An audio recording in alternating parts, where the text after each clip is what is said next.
Negara ini terlalu banyak pembunuh.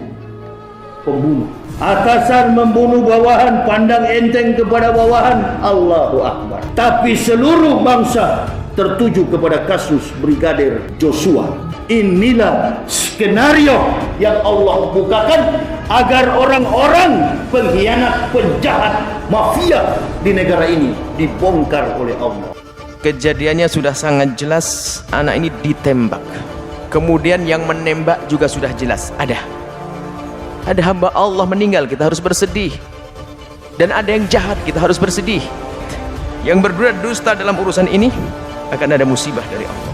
Akan musibah dari Allah besar buat anda, diri anda. Anda gertak mereka tidak bergeming, maka gertaklah dengan panjatan doa. Allah akan menurunkan hukuman kepada mereka. Dan kepada aparat semua yang akan menangani permasalahan ini, ingat hitungan anda dengan Allah. Kalau anda selamat dari hukuman di dunia, kalau anda tidak jujur, anda tidak akan selamat hukuman di alam barzah dan akhirat. Dan kami mohon kepada Allah, semoga Allah memberikan kekuatan kepada penegak hukum untuk menegakkan kebenaran. Putusan minggu depan ini akan dinilai dari teori pembalasan atau teori keadilan. Hakim nanti melihat bahwa kami telah menulis prediksi pidana mati karena dia melakukan penembakan 2 kali. Saya percaya dan keluarga percaya hakim bisa melihat ini secara objektif, dan itu mungkin saya yakini akan dianggap sebagai penghambat ataupun berbelit-belit di dalam jalannya persidangan. Ya, sehingga untuk mendapatkan hukuman maksimal itu saya rasa kita sudah tahu dan publik pun bisa menilai, dan ini juga menjadi kasus sorotan publik, sehingga ini harus hati-hati sekali hakim dalam memutus perkara. Jangan sampai Indonesia ini hancur karena penegakan hukum tidak adil. Sekaligus saya bawa beberapa sampel-sampel kejahatan hukum, saya bawa korban-korbannya.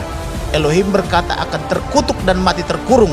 Perbuatan daripada Nenek Putri dan Perdi Sambo ini sangat luar biasa jahatnya, yaitu merancang pembunuhan, yaitu dengan cara Nenek Putri menganjurkan dan atau menjanjikan sesuatu kepada eksekutor, yaitu berupa handphone dan uang 1 miliar dan 500 serta memerintahkan Ricky Rijal melucuti senjatanya supaya Kuat Ma'ruf bebas membunuh atau mengancam membunuh Joshua. Kemudian menyeret 97 orang polisi-polisi muda termasuk polisi senior. Jadi sebetulnya menurut kualitas penilaian mereka itu layak diberi hukuman mati. Kalau kita bicara kewajiban hukum di 340 KUHP, yang dikaitkan dengan dakwaan di awal, itu kan adalah bicara tentang adanya objek material yang dalam hal ini terbunuhnya nyawa seseorang kan, dan itu sudah jelas ada korbannya, almarhum Brigadir Joshua.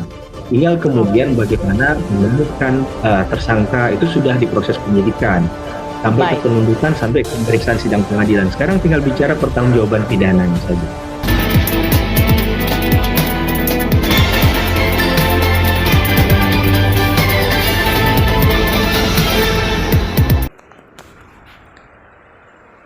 Jelang vonis Sambo, PBNU berharap Sambo diberi hukuman berat.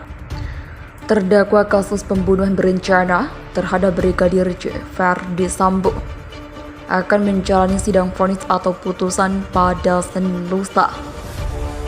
Sidang vonis ini akan berlangsung di Pengadilan Negeri Jakarta Selatan. Menjelang sidang vonis kasus Sambo ini, Wakil Sekretaris Jenderal Pengurus Besar Nahdlatul Ulama PBNU, Kiai Imron Rosadi, berharap para penegak hukum memberikan hukuman seberat-beratnya terhadap Verdi Sambo. Menurut dia, hal ini sesuai dengan harapan masyarakat. Masyarakat berharap penegak hukum baik kepolisian, kejaksaan maupun hakim mampu memberikan keadilan hukum dengan memberikan hukuman yang berat kepada terdakwa Verdi Sambo, ujarnya. Menurut Imron Rosyadi, Verdi Sambo layak dihukum berat lantaran telah membuat nyawa seseorang melayang. Tidak hanya itu, kata dia, kejahatan yang dilakukan Sambo juga telah membuat nama baik institusi Polri menjadi rusak. Mengingat kejahatan yang dia lakukan tidak saja telah membuat hilangnya nyawa manusia, tetapi juga telah merusak nama baik institusi kepolisian tempat dia bekerja, ucapnya. Dengan munculnya kasus Sambo ini, menurut Imron Rosyadi, institusi kepolisian benar-benar telah kehilangan kepercayaan dari masyarakat. Karena itu, keputusan hakim pada sidang vonis kasus besok harus dilakukan secara adil agar kepercayaan publik tetap terjaga. Kepercayaan publik terhadap institusi kepolisian yang sebelumnya sudah baik menjadi turun gara-gara kejahatan yang dilakukan Ferdi Sambo, kata Imron Rosyadi. Majelis Hakim Pengadilan Negeri Jakarta Selatan sendiri telah mengumumkan jadwal sidang vonis terhadap 5 terdakwa kasus Brigadir J, termasuk Ferdi Sambo. Sambo bersama istrinya Putri Chandrawati terjadwal akan menjalani sidang vonis pada Senin lusa. Sedangkan terdakwa Ricky Rizal dan Kuat Ma'ruf akan menghadapi vonis hakim pada Selasa 14 Februari. Terakhir, terdakwa Richard Eliezer akan menjalani sidang vonis pada hari Rabu tanggal 15. Waketum Persis berkata, Ferdi Sambo penuhi syarat menerima hukuman mati. Wakil Ketua Umum PP Persatuan Islam, Prof. Dr. Atif Latiful Hayat menilai Ferdi Sambo sudah memenuhi syarat untuk menerima hukuman mati.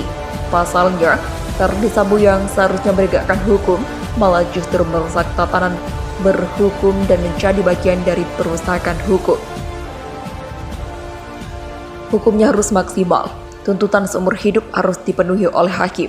Bahkan, sebetulnya memenuhi syarat juga untuk hukuman mati bagi Ferdi Sambo karena merusak tatanan berhukum.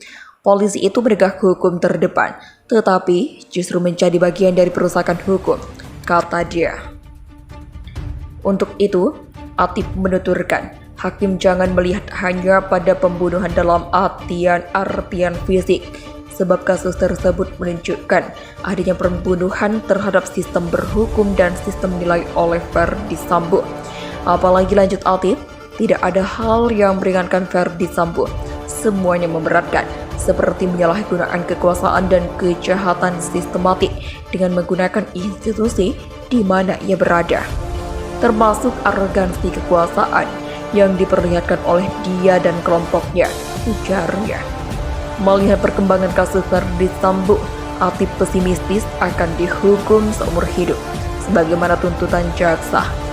Dia memperkirakan hakim akan menjatuhkan hukuman maksimal 20 tahun penjara. Jika ini terjadi, menurutnya jelas akan mengusik keadilan masyarakat. Kejahatan Ferdi Sambo itu sistematik, maka jangan hanya melihat ujung kasus, yaitu pembunuhan, tetapi ini sudah serangkaian hingga menjadi sistem kejahatan di institusi yang merupakan ujung dari kejahatan sistematik yang melibatkan institusi, tuturnya.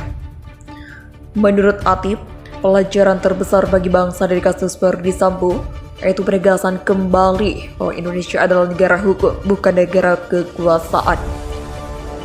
Dalam kasus Ferdi Sambo, hukum tidak hanya dikangkangi tetapi juga dikubur dengan melakukan perusakan barang bukti, memerintahkan anak buahnya dan sebagainya. Pelajaran bagi warga berharga yaitu agar negara kita kembali menegaskan bahwa kita ini adalah negara hukum. Maka konsekuensinya, siapapun yang melanggar hukum harus mendapat hukuman yang setimpal karena sudah merusak tatanan hukum, katanya.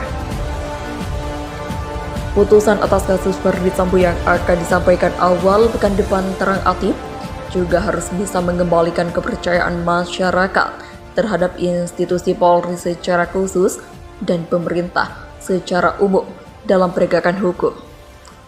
Jika putusan yang diberikan itu tidak mencerminkan rasa keadilan masyarakat, misalnya 20 tahun penjara, maka ketidakpercayaan masyarakat kepada Polri dan pemerintah dalam konteks menegakkan hukum ada di bawah titik nadir. Jadi putusan ini harus mengembalikan kepercayaan masyarakat kepada Polri dan pemerintah dalam penegakan hukum, tegasnya.